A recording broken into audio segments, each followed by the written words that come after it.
దేవునికి పెట్టారా, దుష్టుడైన అపవాది టార్గెట్ ఏంటంటే ఇది కాదు కూలగొట్టడానికి ప్రయత్నం చేసేది,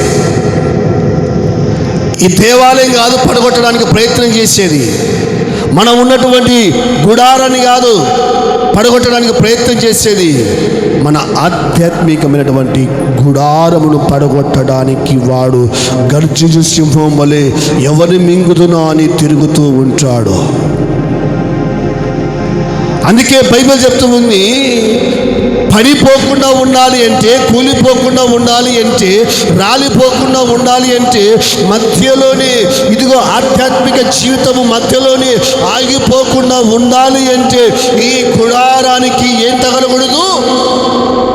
పాపం అనే తెగులు తగలకూడదు. గట్టిగా చప్పట్లు కొట్టండి. హల్లెలూయా. ఏ అపాయము నీ యొద్దకు రాదు, ఏ తెగులు నీ గుడారమున సమీపించదు. ఎందుకనగా మహోన్నతుడైన దేవుణ్ణి నీకు నివాస స్థలము చేసుకొని ఉన్నావు గనక ఏ అపాయం నీ యొద్దకు రాదు. నీ ప్రక్కన 1000 మంది పడినా, నీ కుడి ప్రక్కన 10,000 మంది కూలినా, సంఘములో ఎంతమంది విశ్వాసులు రాలిపోయినా, కూలిపోయినా, ఆగిపోయినా, అలసిపోయినా, ఆబ్సెంట్ అయినా, ఇదిగో మహోన్నతుడైన దేవుణ్ణి నీవు ఎప్పుడైతే నివాస స్థలముగా చేసుకొని ఉంచావో, ఎంతమంది భక్తులు, విశ్వాసులు, పరిశుద్ధులు, నీతిమంతులు మందిరానికి ఆబ్సెంట్ అయినా నీవు నేము కాము. గట్టిగా చప్పట్లు కొట్టండి. హల్లెలూయా. ఎందుకంటే మన దేవుడు మహోన్నతుడు. మహోన్నతుడు దేవుని మనము నివాస స్థలముగా చేసుకొని ఉన్నాము కనుక, అంటే మన ఈ గుడారములో ఎవరున్నారు? ప్రభు ఉన్నాడు.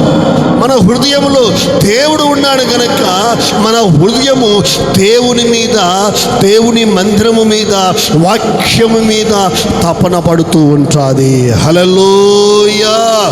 దేవుడు ఈ హృదయములో ఉన్నట్లయితే, దేవుడు ఈ మందిరములో ఉన్నట్లయితే, దేవుడు మన కట్టుకున్నటువంటి గుడారములో ఉన్నట్లయితే, బైబిల్ చెప్తూ ఉంది, దేవుడు ఆ పట్టణములో ఉన్నాడు గనక అది పడిపోదు.